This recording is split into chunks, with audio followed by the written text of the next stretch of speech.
Hello, welcome once again to the Candid Cast. We are continuing our study of the common mistakes people make in their youth that they use the rest of their lives to regret. You recall that last week we started talking about postponement of retirement planning. People don't start their retirement planning until it is literally too late, because the earlier you start the plan, the better. Today we'll be talking about other errors people make. Even those who make those planning, they take some steps that are actually hurtful to the retirement plan in itself when you look at it holistically. So before we go into today's study, let me plead with you once again, subscribe to my channel, The Candid Cast, on YouTube, on Facebook, on Instagram, and other social media platforms. We also have audio podcasts from where you can listen to us and be blessed. And do well to also share it widely among your loved ones. Thank you for doing this. We appreciate it. Your subscription means a lot to us. Now, we're in our fourth episode. Common errors people make in their youths that they use the rest of their lives to regret. My desire is that you will not be a victim of any of such errors. When I discuss with people about retirement planning, and people have all manner of things they call retirement plan, which I see as an error. One of them is relying on children as retirement plan. It's an error. Like, I know somebody who has 7 children, and we're discussing. She said, well, if I have 7 children, there is no way I will suffer at old age. I said, really? You're expecting that all the children will do well, or some of them will do well, and even when they do well, they must remember you and be taking responsibility for your well-being at old age? That is an error. There is one of my friends that said, a person that did not plan retirement is the person who sent courses out at old age instead of blessing, rather than sit down and say, oh, this child in Canada, I expect that he's doing well, may God bless him, may God bless her. This child in Australia, may God bless him, may God bless her. You will sit down and be saying, this child, unless the child did not suck this breast, he didn't remember me this month, and you send out courses. That is not expected of you in your old age. You are supposed to be sending out blessings to your children wherever they are. So in African culture, generally the way we grew up, I won't blame so many people above the age of 50 grew up in Africa when the family bond was so tight that you graduate from school, you have to sponsor your younger ones. Once a parent trains the first or second born, all the others are trained by their older sibling. But we can all attest to the fact that that is no longer the case. That is not the life that we live today. So, family support is valuable, but relying on it solely can be very risky. Economic conditions have changed drastically. So many of the people that go out of school today, you graduate, you are looking for a job, somebody you are waiting for, that this is the person who will be responsible for your old age. Graduated, maybe went to school at 16, expecting to graduate at 21. Because of university strike, he's graduating at 28. He's looking for a job until 35. When will such a person start fending for you? If that's the person you are relying on, the old age will be miserable for such a person. So children are no longer effective retirement plan because of changing circumstances, not because the children are good or they are bad. You may have the best of children with the best of intention, but they are just not in a position to help the way they, and carrying their own burden. Cost of education, there is no more free education. There is no more free health. There is no free water from any water board. Every bill that they have to pay today and the level of taxation that we see today makes it almost impossible for them to remember you. And if they remember you, it can never be enough. So draw your own plan on how you will survive in your old age. So let's look at another error that most people make in retirement planning. We have talked about children as retirement plan, that it may not be enough. We will now look at rental income. You know, in the days of our father, things are really changing, and they are changing very fast. If you buy a car and you have not built a house, you are seen as a useless child. The first thing our parents expected from us is that you build a house that will generate rent for you to survive in your old age. And I was in that illusion for a very long time, when I thought in my career life, if I'm able to build a block of 4 flats where I will collect rent from 3 and live in 1, that is great retirement plan. But today, the reality is very different.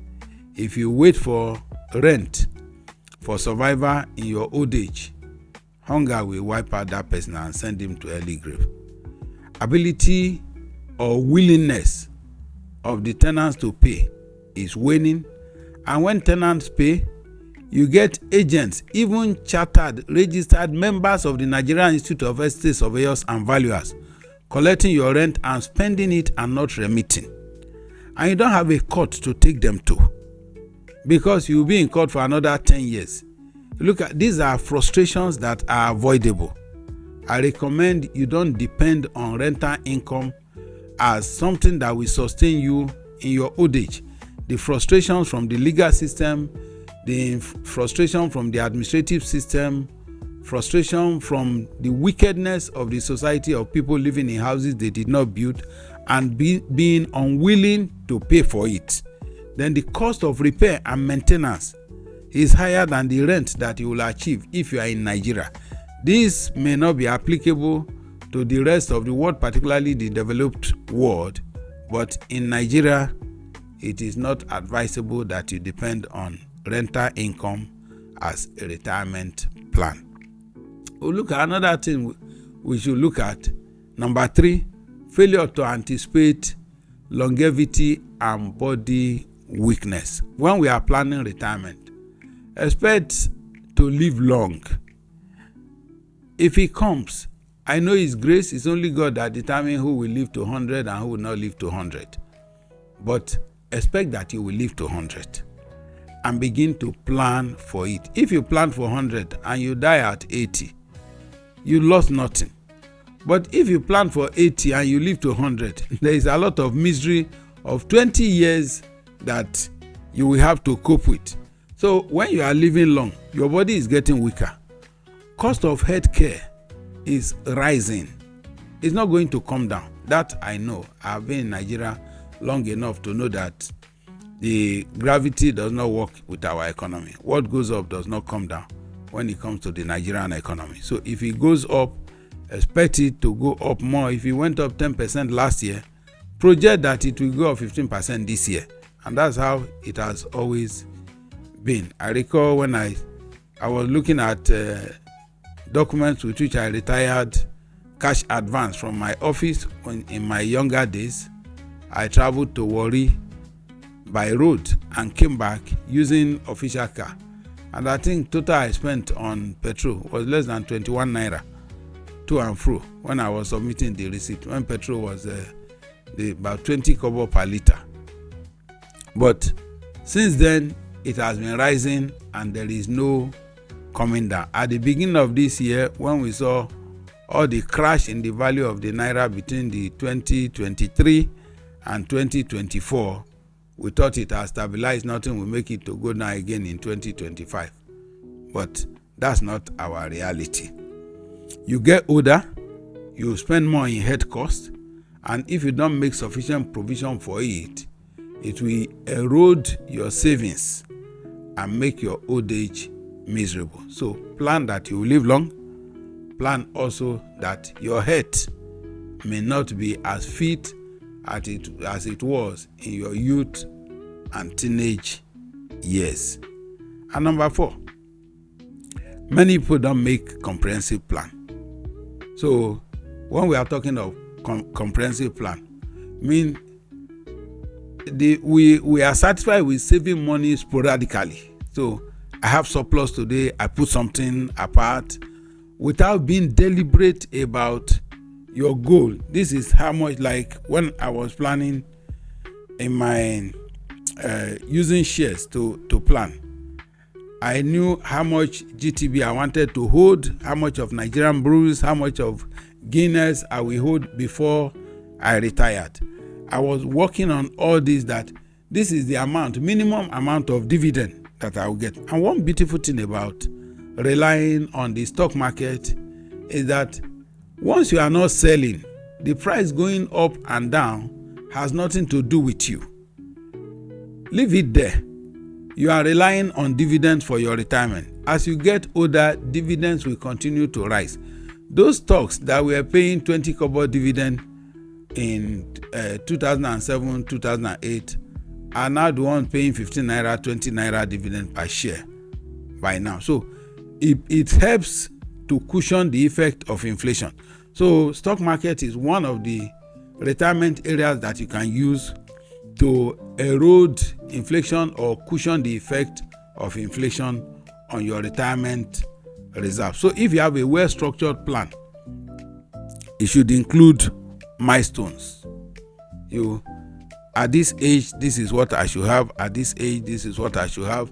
So as you are nearing retirement, when I'm about 5 years to leave my career job, this is where I should be. You have set all those things in place and you are working towards the predetermined financial targets.